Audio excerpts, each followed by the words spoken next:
Hello, I'm Osmar Lamas and this is Clever Top 10.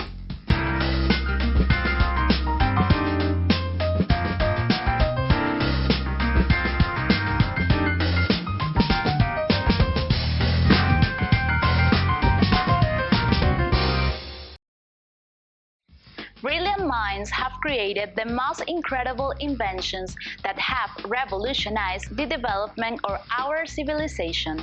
The problem comes when some of those wonderful devices that had been such a huge help to man through modern history are not attributed to their correct inventor. Let's start the countdown of the top 10 wrongly attributed inventions. In the 10th place, there's the computer. Between 1833 and 1871, a British mathematician, Charles Babbage, conceived something called the analytical engine, a machine that stored programs and punch cards that could execute complex calculations. He actually thought about a central processing unit called mill and a memory known as a store. Unfortunately, all of his work remained unpapered and he never built his dream machine, mostly because of the rudimental technology of that period and cost overruns. He only produced a functioning prototype of his first vision machine, dubbed the Difference Engine, which was built in 1991 by the Science Museum in London. Many people dispute Babbage's analytical engine as a precursor of the modern PC because the design of his machine didn't have the feature of modern computing, which is storing programs in the same form as data and intermediate working. The prevailing academic belief is that Alan Turing is the father of modern computing science. In 1936, he was who first saw the concept of a universal machine that could switch at a moment's notice from arithmetic to the algebra or group of theory to chess playing or to data processing. Time magazine named Alan Turing one of the 100 most influential people of the 20th century. The fact remains that everyone who taps at a keyboard, opens a spreadsheet or a word processing program is working on an incarnation of a Turing machine. Nowadays, there's a base working design of Turing's machine in the London Science Museum known as the Pilot Ace. Number 9. The automobile. The common belief is that Henry Ford invented the automobile, but he didn't. He was the first man who invented the modern industrial assembly line, the automobile mass production, and we won't take his credit for that.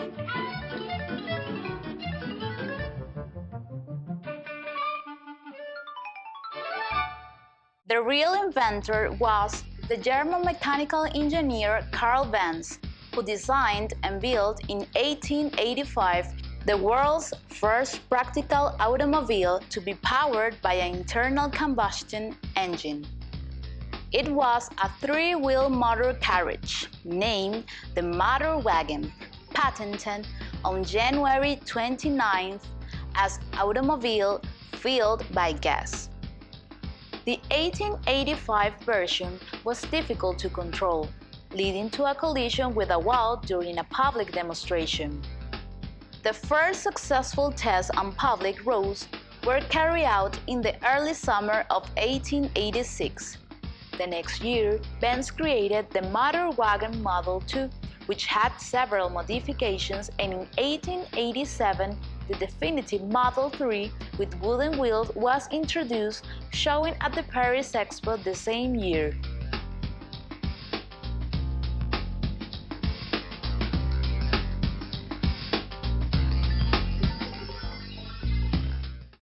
Number 8. X-ray photography. The invention of X-rays wasn't something intentional. In 1895, Wilhelm Conrad Röntgen accidentally discovered an image cast from his cathode ray resonator projected far beyond the possible range of the cathode rays. first, he didn't fully understand his discovery, and he decided to take an X-ray photograph of his wife's hand, which clearly revealed her wedding ring and her bones. Röntgen named the new form of radiation X-radiation, X standing for unknown. So why do people think that Thomas Alva Edison invented the X-rays? Well, he produced and designed the first commercially available fluoroscope, a machine that uses X-rays to take radiographs. The fundamental design of Edison's fluoroscope is still in use today, although Edison himself abandoned the project after nearly losing his own eyesight and seriously injuring his assistant, Clarence Daly, who later died of several injuries related to the exposure. Number 7. The moving picture.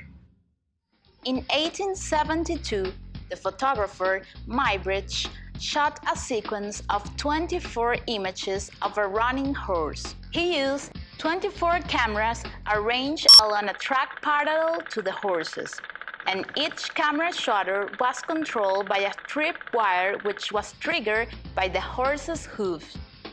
The exercise was meant to determine whether a running horse ever had all 4 legs lifted off the ground at once. A few years later, in 1888, a man named Louis Le Prince filmed Round Hay Garden Scene, which is considered the earliest surviving motion picture. He shot the first moving picture on paper film using a single-lens camera. Sadly, his life and story is kind of tragic. He was never able to perform a public demonstration in the United States because he mysteriously vanished from a train on September 1890. Le Prince's disappearance allowed to Thomas Edison to take the credit for the invention of motion pictures, but he has been heralded as the father of cinematography in current times. However, the motion picture's innovations continued in development, and in 1889, the first fully developed camera was invented by William Kennedy Dixon. This camera was the kinetograph, which took a series of instantaneous photographs. Dixon also designed the viewing device, called the kinetoscope, in a form of a large box and only permitted the images to be seen by one person at a time. Later on, in June 1894, Louis and Auguste Lumière perfected the cinematograph, a device that took printed and projected film. They gave their first show of projected pictures to an audience in Paris in December 1895. Number 6. The telescope. The story of the telescope dates back to the early 1600s.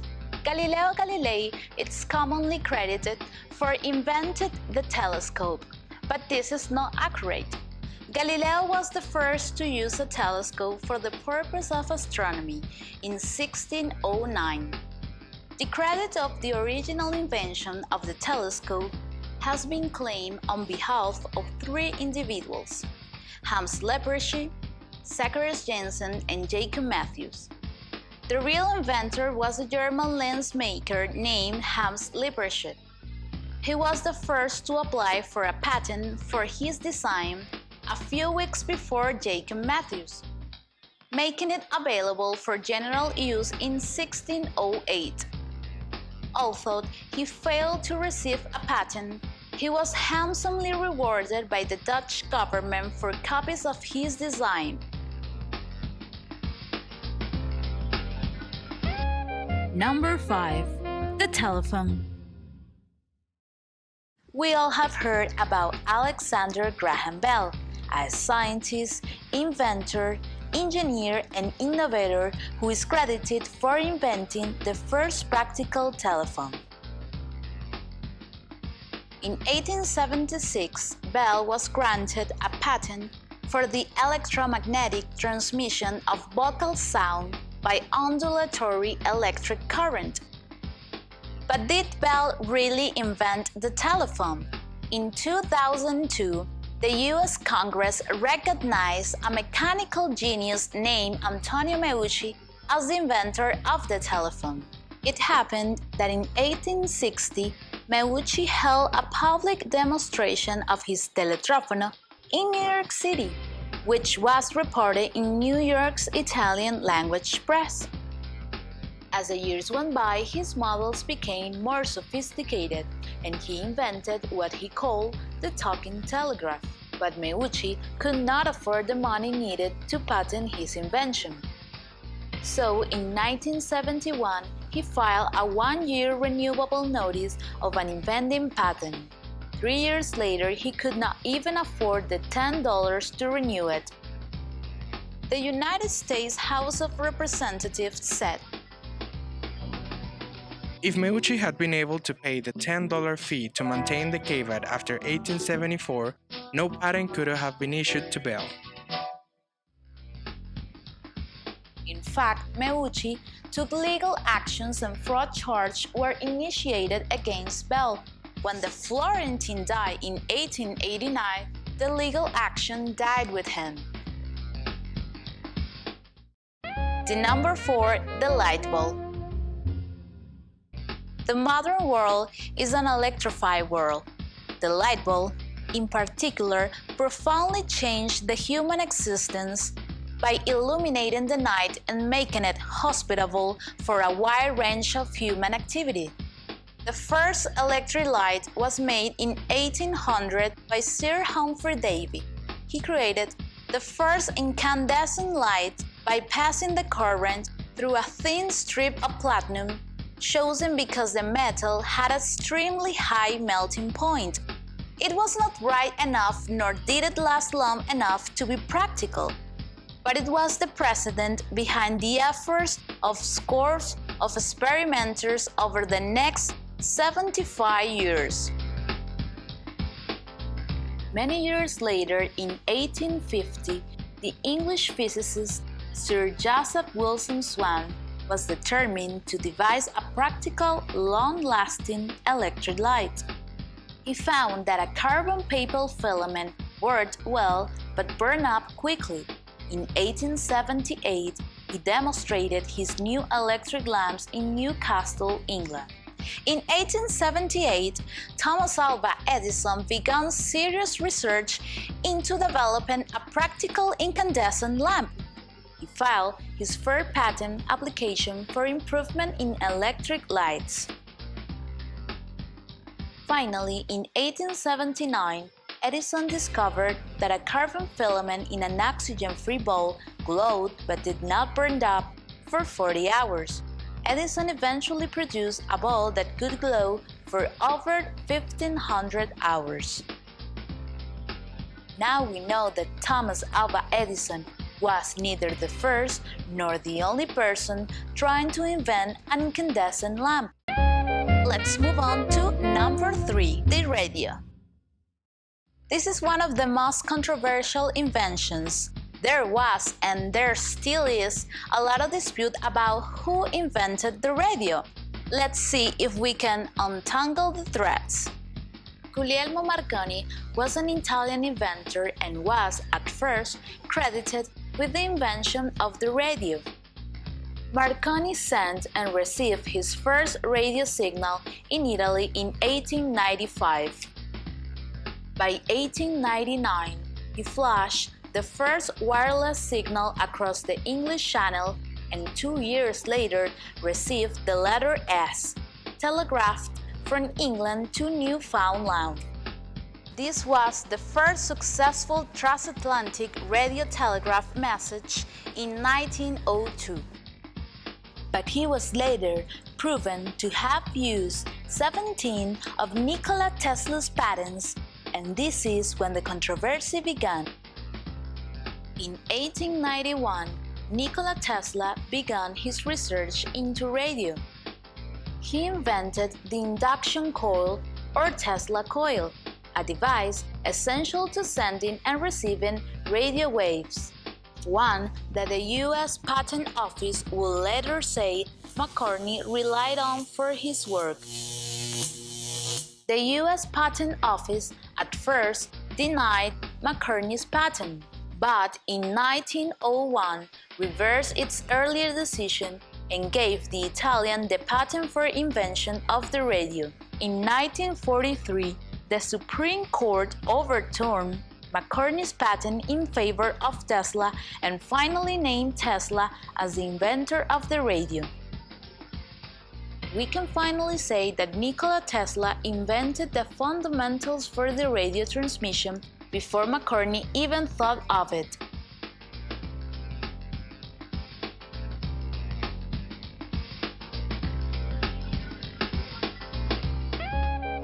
Number 2. The airplane. Flight is impossible to man, and I feel that it will soon cost me an increased amount of money, if not my life. Wilbur Wright. Orville and Wilbur Wright are known for being the inventors of the world's first successful airplane.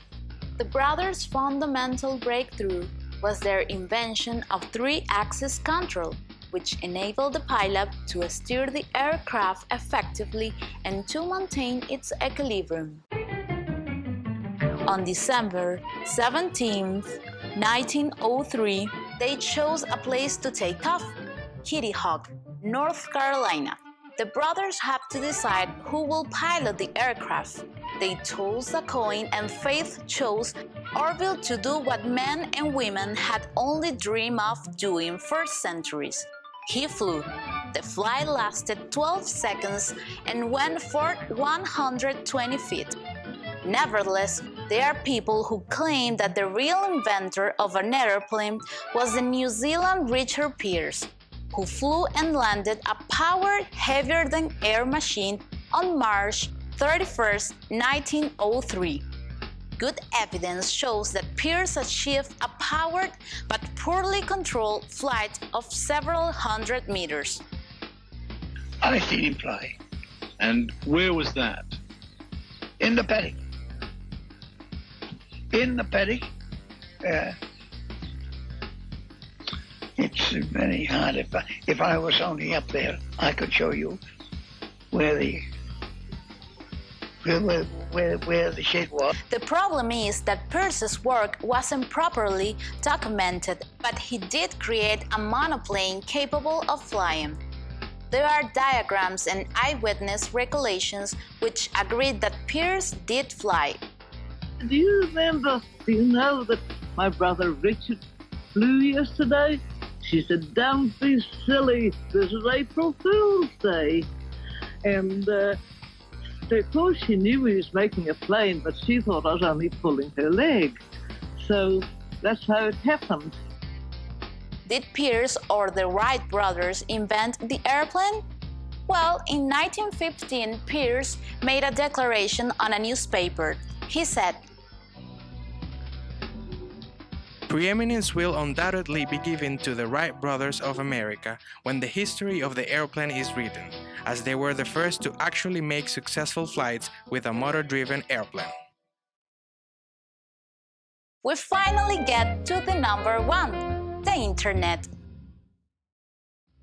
In 1999, when Al Gore was a vice president, he said on an interview that he had taken the initiative in creating the Internet. What he meant was that as a politician, he had supported the scientists who built the network through legislation. A lot of people misunderstood his words and started to believe that he actually invented the Internet. The true story of this amazing invention that has completely changed the world and the way we communicate was born as a vision in the mind of J.C. Licklider when he wrote the first outlines of a global network. A network of such computers connected to one another by wideband communication lines, which provided the functions of present-day libraries together with anticipated advances in information storage and retrieval and other symbiotic functions. We can't forget the valuable work of the computer and science professor Leonard Kleinrock, after he published his first paper of mathematical theory of packet networks entitled Information Flow in Large Communication Nets on May 31, 1961. We warn you, this is a long story because there were so many computer and scientists and engineers working in this one invention. But to make it short, in 1962, Licklider was named the director of IPTOP, and he got help from Robert Taylor to create what they called this amazing network, which later became ARPANET. ARPANET are the initials for the Advanced Research Projects Agency Network, the world's first operational packet switching network, the first network to implement TCP/IP, and the progenitor of what was to become the global Internet. The first ARPANET link was established between the University of California and the Stanford Research Institute on October 29, 1969. The message was sent from the computer of Leonard Kleinrock. Up at SRI, Stanford Research Institute, another imp arrived in October, and shortly thereafter, they connected their host computer, which was a PDP machine, Program Data Processor machine, a digital equipment machine, to their imp. So this is Stanford Research Institute, SRI, and the period is October 69. So we decided that we would log on from our machine to their machine, and the idea was we'd sit down as if we were a local user on this machine and log on through the network to that machine. Of course, we needed a communications link, and so the first piece of the backbone network ever on the internet was that line from UCLA to SRI. Another important development was the TCP by Vinton Cerf and Robert Kahn, which is considered the Internet backbone. By 1978, TCP splits into TCP/IP, driven by Danny Cohen and David Reed, to support real-time traffic. Many other improvements and developments contributed to the creation of the Internet as we know it today. Those were the 10 wrongly attributed inventions. Thank you for watching us. See you soon on more Clever Top 10.